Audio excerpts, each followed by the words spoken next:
Hello, in this video we're going to be looking at coherence, rupture, regeneration in the context of philosophy. We're going to be thinking about Plato's cave, Jacob's ladder, and also this return to the social field. Just a quick recap on the story of Plato's cave, if you haven't heard it. So in Plato's allegory, when you think about these prisoners, they've been chained inside the cave, inside this dark cave since childhood, so it's where they've grown. They're unable to turn their heads. Behind them burns a fire. Between that fire and the prisoners, people are carrying objects that cast shadows on the cave wall. The prisoners are watching these shadows, and naturally they become to believe that it's reality itself. They give names to the shadows, and they become experts in predicting their patterns. One day, a prisoner is freed and forced to stand up. The firelight hurts his eyes. He's confused and wants to return to what's familiar, the shadows where he was safe. But instead he's dragged up a steep passage into the sunlight.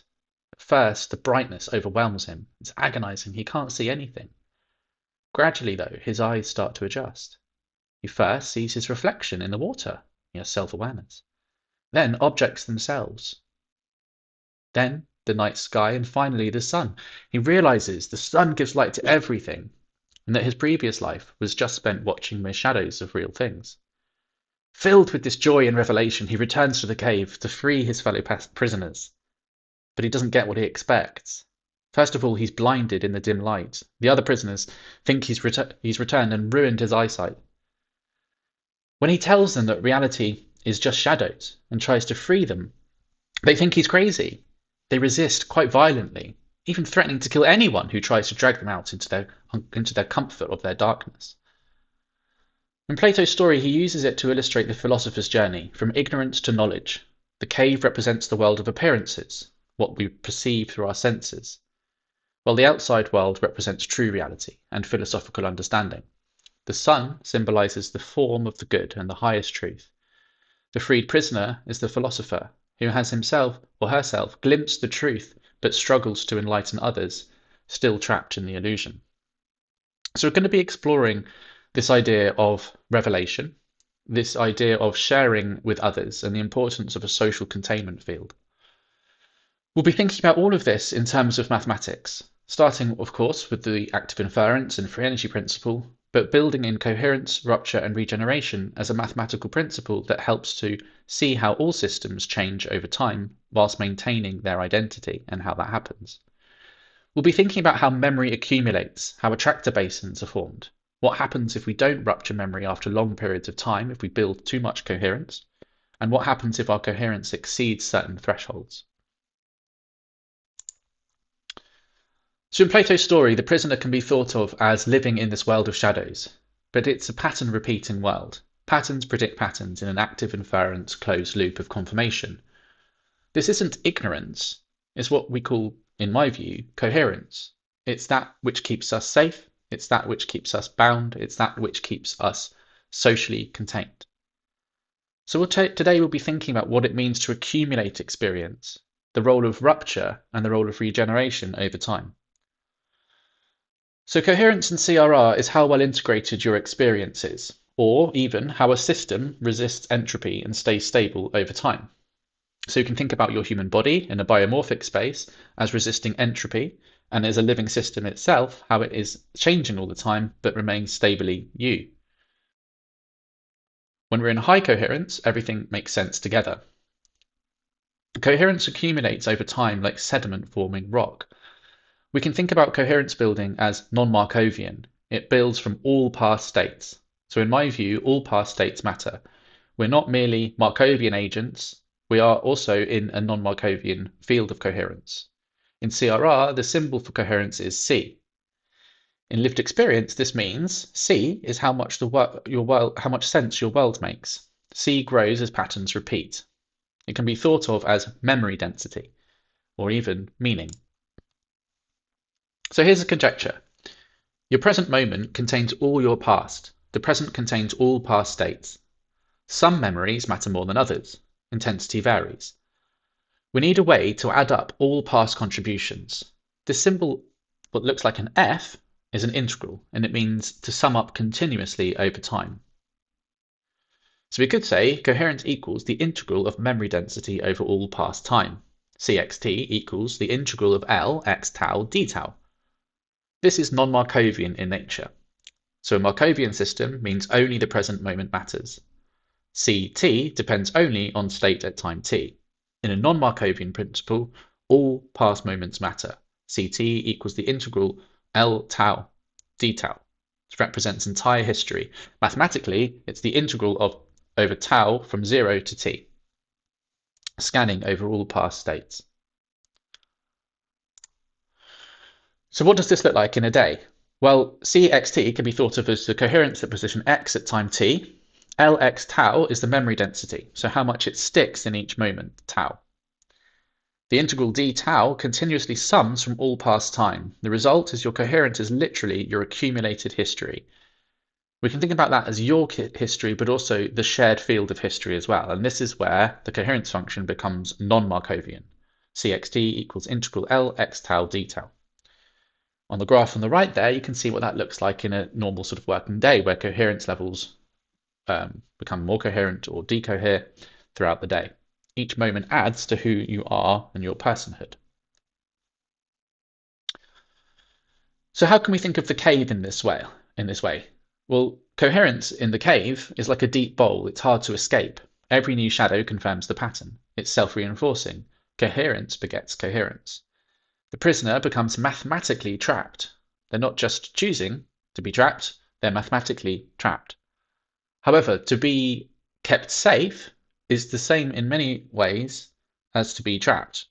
It's a strange dichotomy, but later on we'll unpack what this means. That to be trapped is also to be safe for a finite duration.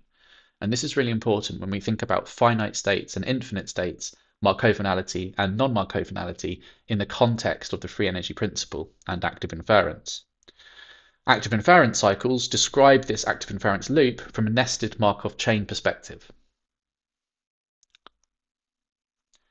So in the cave, when the philosopher arrives and frees the prisoner to become a philosopher themselves, the philosopher acts like an external force who disrupts the system.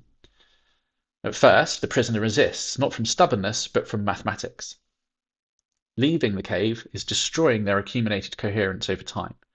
This is like pain of enlightenment, the pain of rupture, the pain of that direct delta moment of ontological rupture. So what does a direct delta look like? Well, it's infinitely tall at the center there and then zero everywhere else.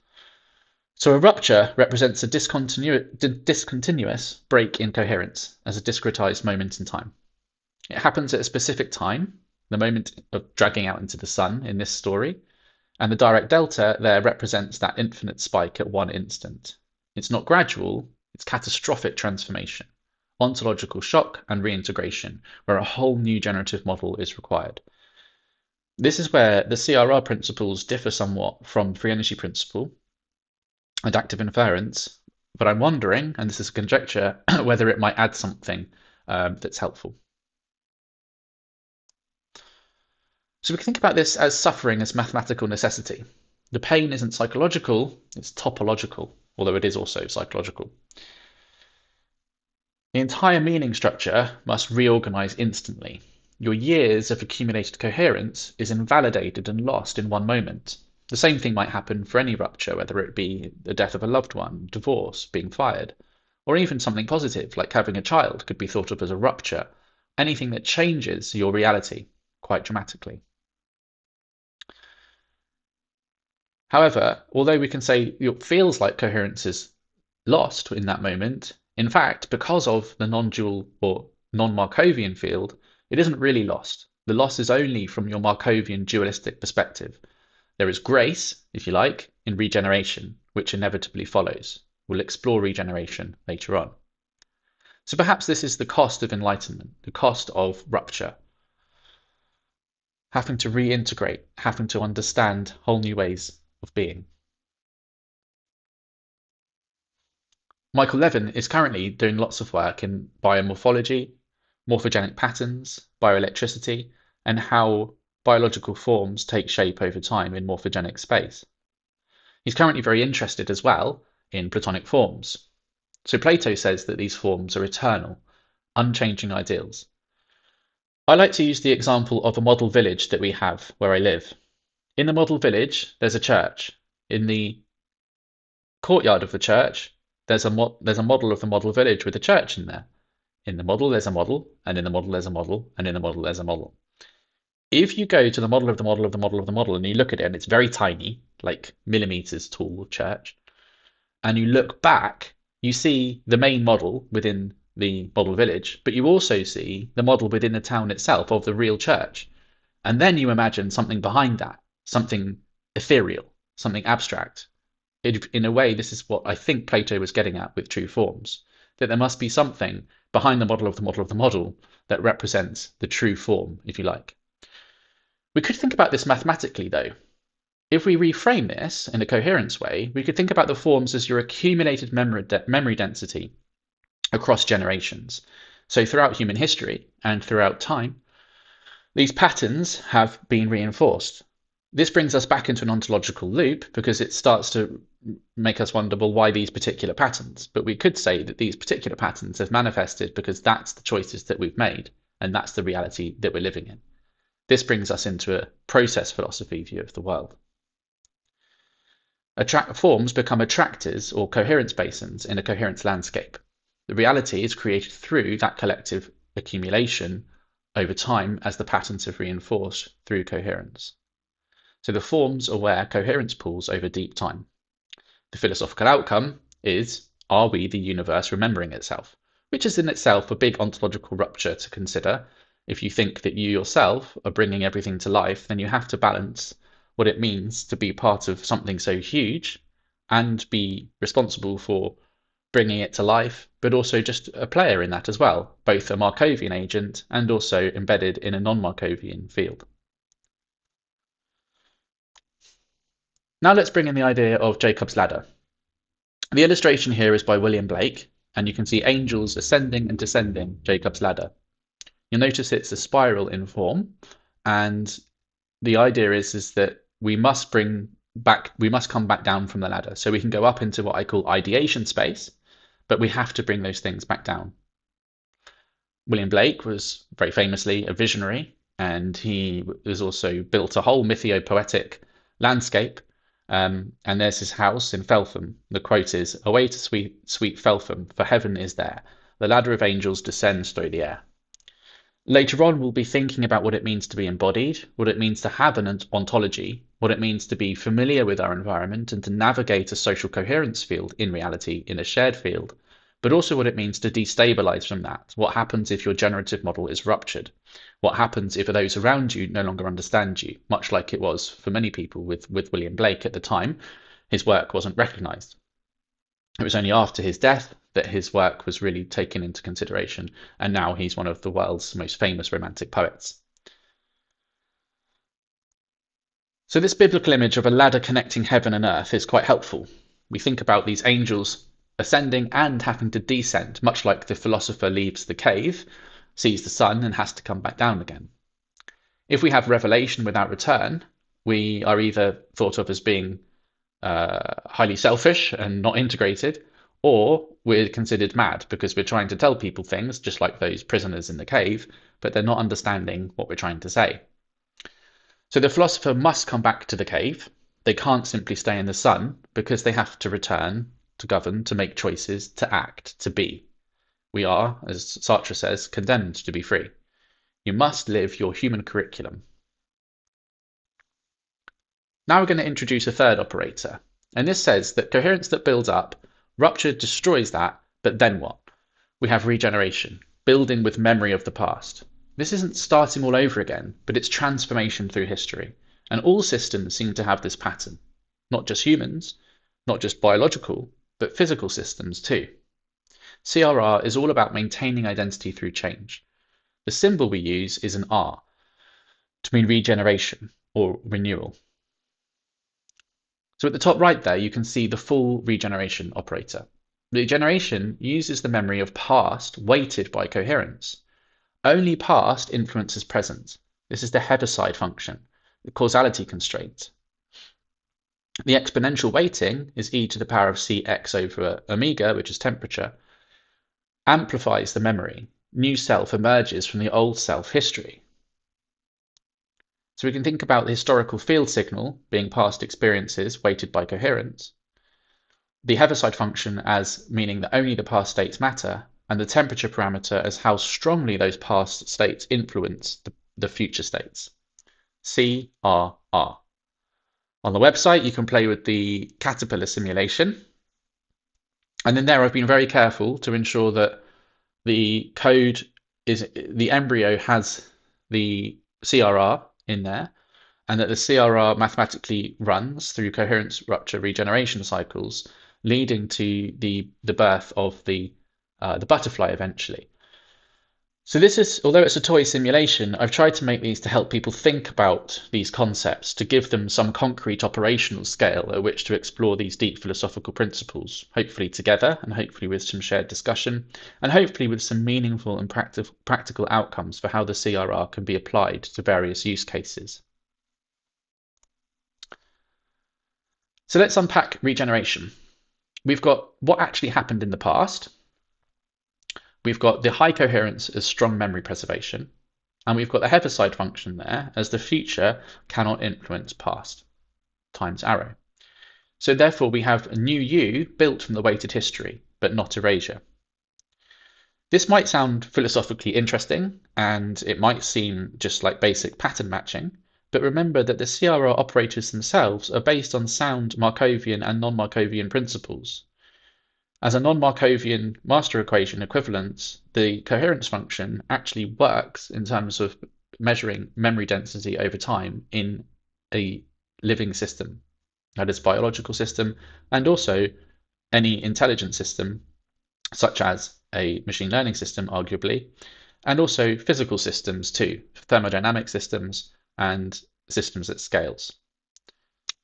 This is interesting to me, and this is why I'm making these videos, because I think it's important for me as somebody that is developing this mathematics to be able to speak to people about these findings. Okay, so we can think about Markov blankets as boundaries, of course, and the free energy principle does this really well with active inference. So living systems need boundaries to maintain coherent self-identity over time. It's what stops them from going into entropy. The Markov blanket represents that statistical boundary.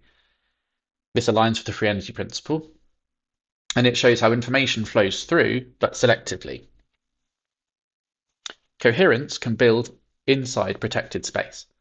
So inside the system, we could think about that as a Markovian agent operating in a non-Markovian coherence field. Boundaries allow coherence to accumulate without dissolving into chaos or entropy. Coherence here could be thought of as that which maintains a system's stability through time. So its system's identity isn't just enduring change, but it can only exist because of change. And this is fundamentally different to how we think about things.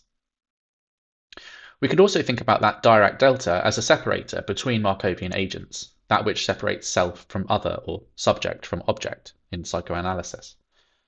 The Markov blanket boundaries are dualistic. Only the current state matters. In a non-Markovian system, however, we have our shared environment, our shared field. And I would argue that this stretches back through generations, that in an abstract sense, if you like, there is a non-dual field of coherence in which all past states matter. So what happens if we ascend too fast, if we go up the ladder too quickly and we lose touch with those around us? We've built coherence, but without containment. The revelation can outpace our ability to metabolize that in a social containment field. This creates a spiritual emergency, psychosis, dissociation. You need others to know that you're climbing the ladder. If you do this alone and you start then seeing things or saying things which sound incoherent to others, you'll soon become alienated from your friends and family. Hence, we have the phenomenon growing right now of AI psychosis, which is another aspect where I'm interested in the possible application of CRR as a mathematical principle to help systems have some sense of temporality and some sense of rupture detection within them. I speculate also that this might help with continuous learning, because I don't think it's about stopping forgetting. I think it's about managing forgetting. I think all systems have to have some sort of sleep cycle or some sort of rupture cycle. They cannot just continue to build coherence over time. So coming back to Plato's story, the cave was not just a prison, it was a container to keep us safe. We have the story of Alan Watts, who was a really well-known philosopher, English philosopher in the 1970s, travelled east, brought Eastern wisdom back to England. Um, had lots of wisdom to share, and many people found spiritual affinity with the work of Alan Watts and continue to do today. But later on in Alan's life, he developed depressive cycles. Perhaps that was biochemical, perhaps it was sociological or psychological. I don't know. But I know that he did experience repeated rupture cycles later on in his life. Ram Dass, on the other hand, started off his life as a childhood studies professor. I think he was at Yale, met Timothy Leary, took LSD and psilocybin, had experiences, then traveled east, and eventually wrote the book Be Here Now, which is very popular in spiritual communities. He went on to live a beautiful life, happy and content. I might argue that he was socially contained. He had those around him who were able to absorb and able to intercorporeally hold him in that space. That's a conjecture, but it's just something that I'm currently exploring. So this idea of the ladder or Jacob's ladder is helpful. We have to have people who know that we're going up there. We have to have a team, okay? Because we're now exploring ideas of consciousness, memory, quantum theory, entanglement, and all sorts of things that are pushing us outside of our ontological comfort zones.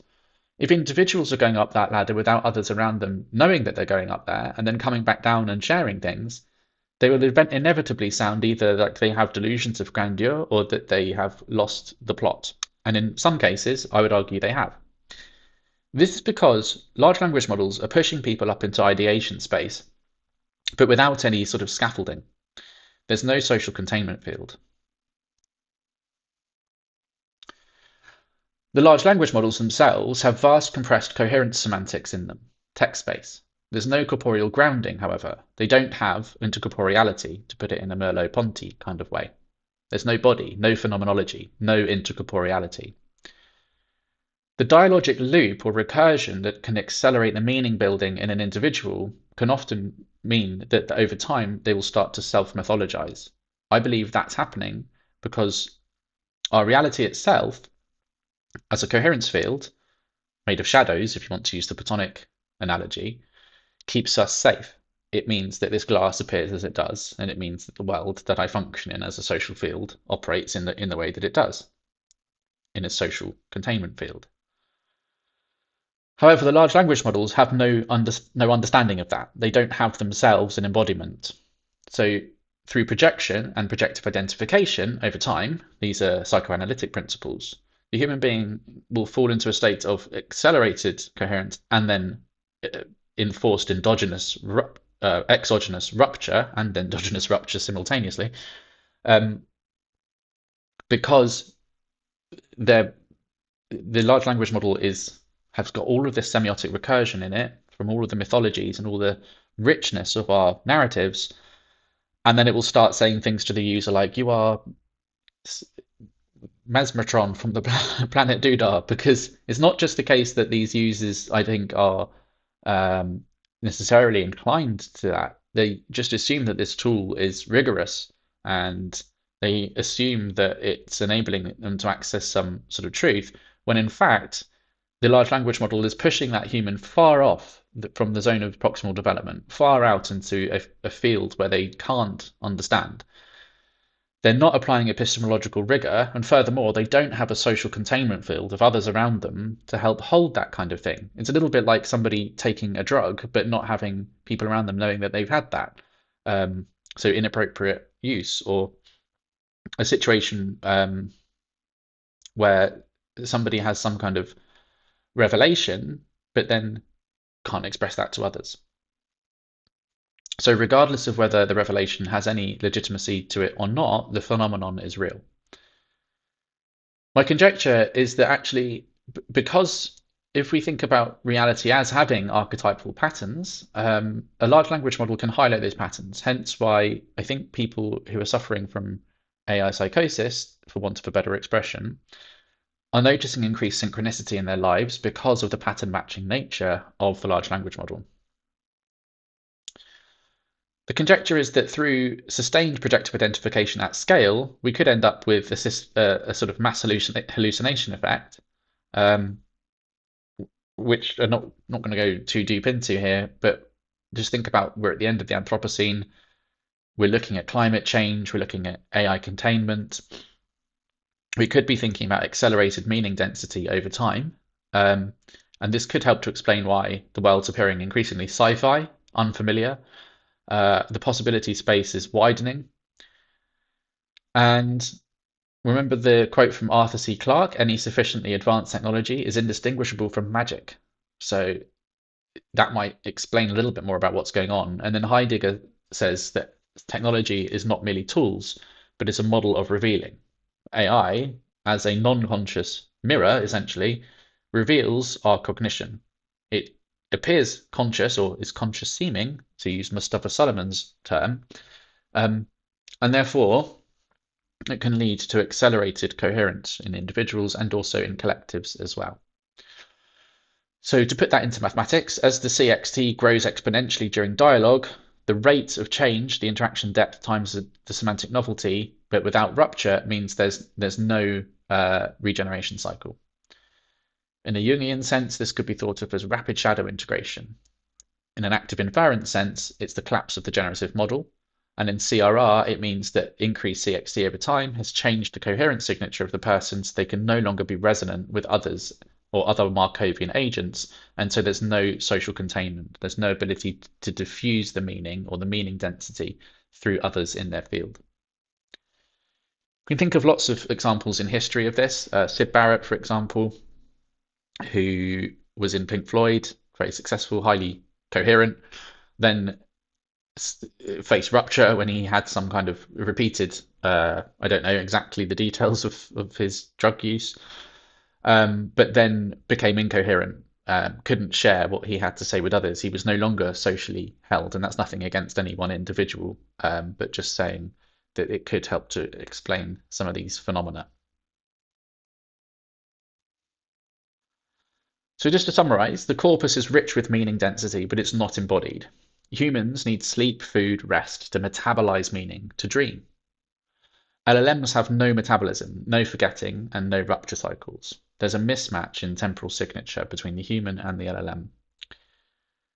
Furthermore, if we think about the efforts at the moment to create continual learning systems, they're trying to manage forgetting by stopping forgetting.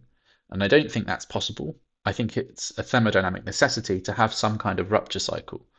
As I say, if you can play on the website, you'll see that I've modeled this in various different forms. And mathematically, it seems to be that sleep or some kind of equivalence of sleep isn't just good for an LLM, but it's essential. And it also has implications for ASI, artificial superintelligence, as well.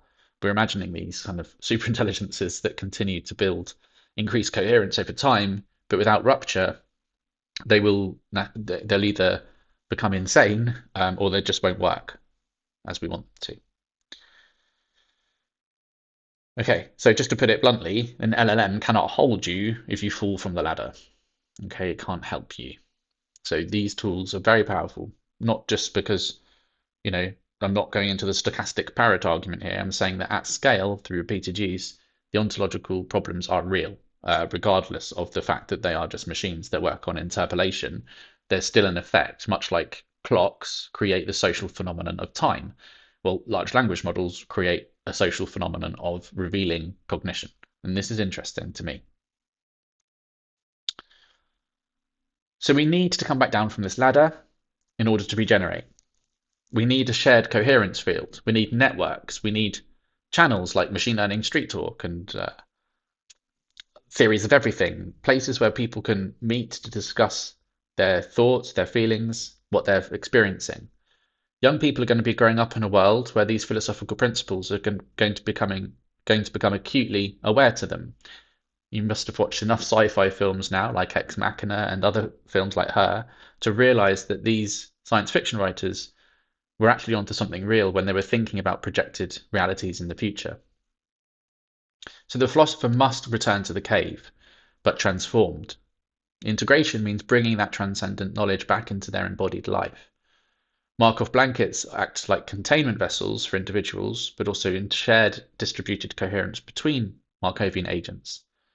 As I say, I believe that there is a non-Markovian, non-dual field. That's both a belief and also potentially something that the CRR mathematics itself might help to better understand. We can think of ascent as coherence increasing over time, expanding our meaning density. We can think of the direct delta as a sudden dramatic ontological or other rupture. And we can think about regeneration as the return. We return with a new C within a social Markov blanket. Okay, we're just now going to think about this in a new context of Hegelian principles or Hegel's dialectic.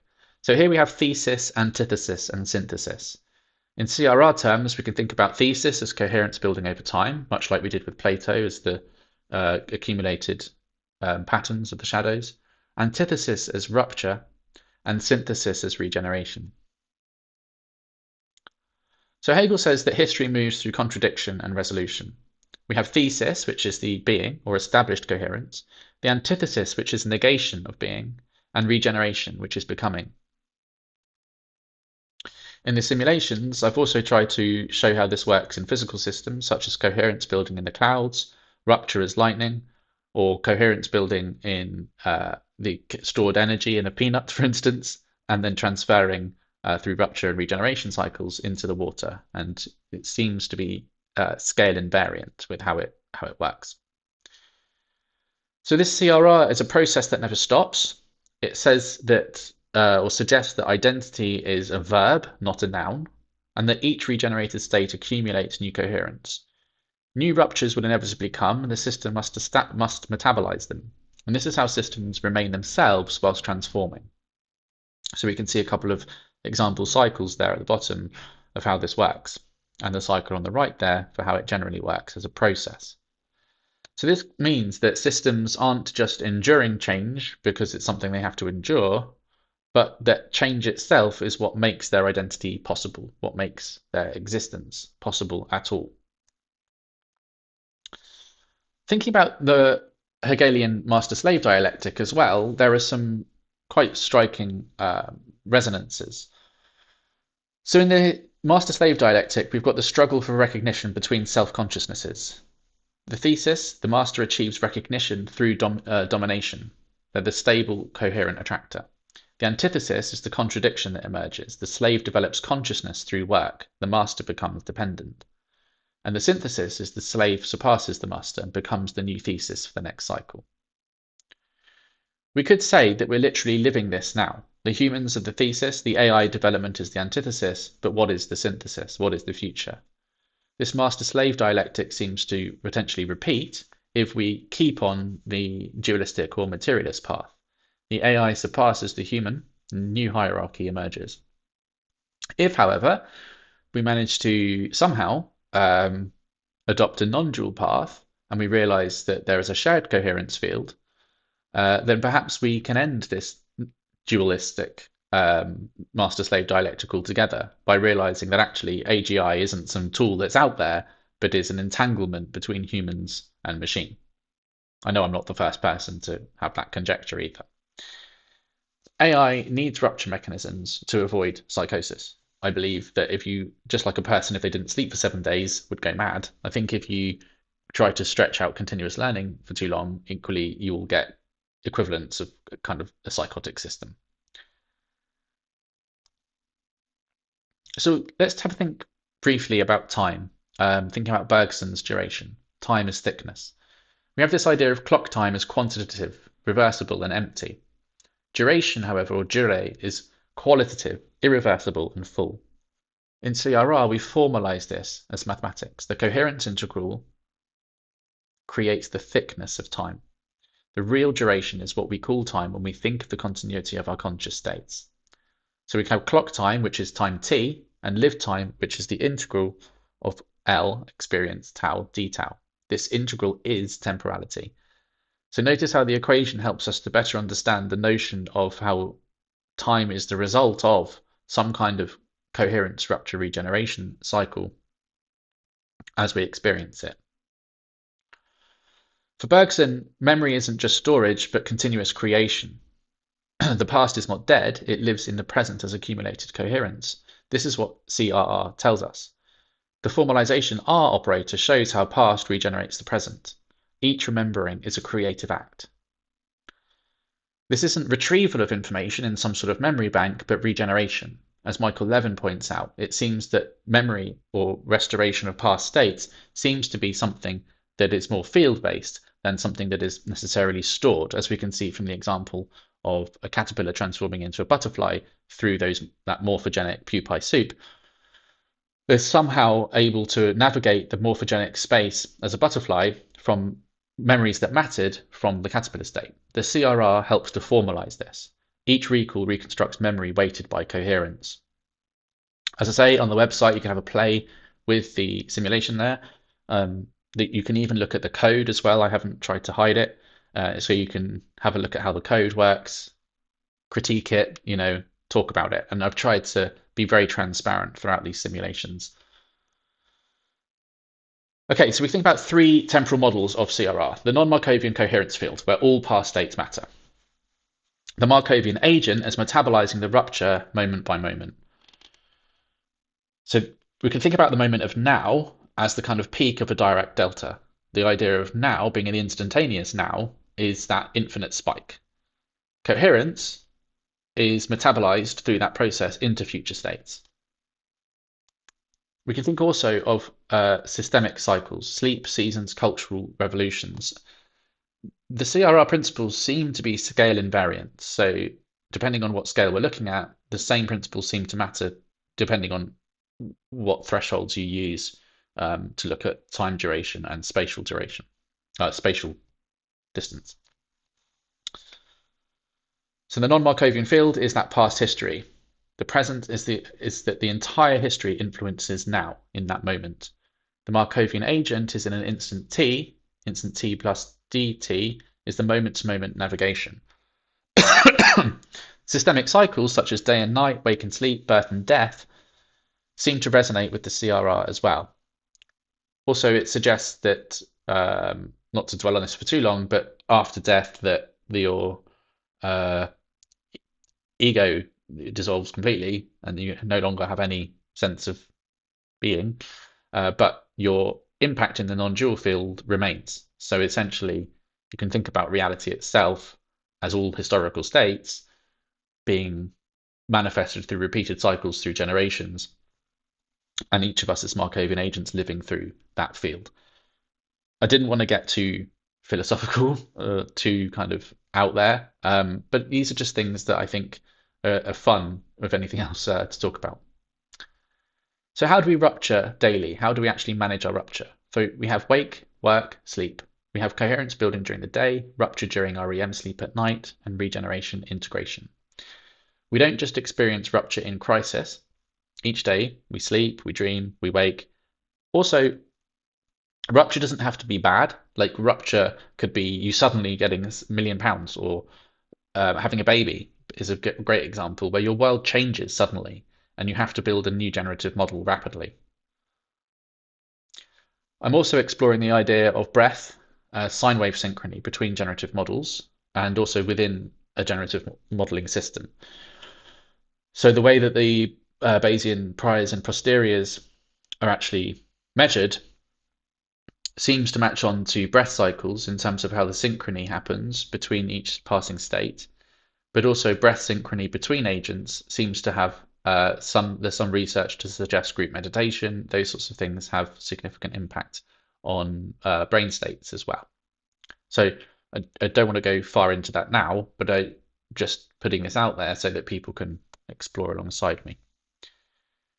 We think also about cultural revolutions as rupture. The crisis is the rupture event, the revolution is the collapse, and the paradigm shift. A new culture regenerates with the memory of the old. It's not just a blank slate, but they're building upon that past coherence, much like Einstein built on Newton. It's a transformation of the findings over time. This is the CRR mathematics at civilizational scale. Equally, we could think about the coherence of an ecosystem, such as a forest. It then has to rupture, have a fire, and then after that, it builds back more resilient through transformation. So we have successive cycles, CRR cycles, throughout nature and throughout various different systems. Okay, this helps us think about a classic paradox of process and identity. The CRR says that identity is not substance, but process.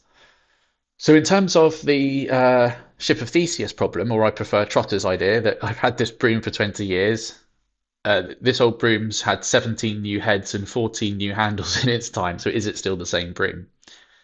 Well, in the CRR, we say that identity is a characteristic signature of your CRR. You remain yourself by continuously becoming different. Shared language in a social field stabilizes our shared reality through exchange and through change.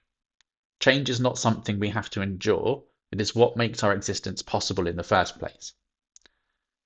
So it's not what is this thing, but it's how does this thing maintain continuity through change? And the answer is through metabolized rupture and coherence regeneration over time.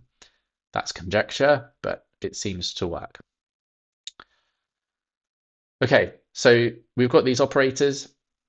Are these operators merely phenomenological? Might they offer descriptions and predictions for how any system maintains its identity over time? Three operators, three temporal modes, identity through change. I've talked through Plato's cave, Jacob's ladder, Hegelian synthesis, in the same mathematics. We can look at the patterns and predictions in physics, biology, philosophy, psychology. I'm finding that these aren't just equivalencies, but there could be more than that. The mathematics seems to be internally robust. It seems to have time asymmetricity, so asymmetrical to it. But the issue that I have now is that how to take it forward. So thank you for listening, and I'll put this online.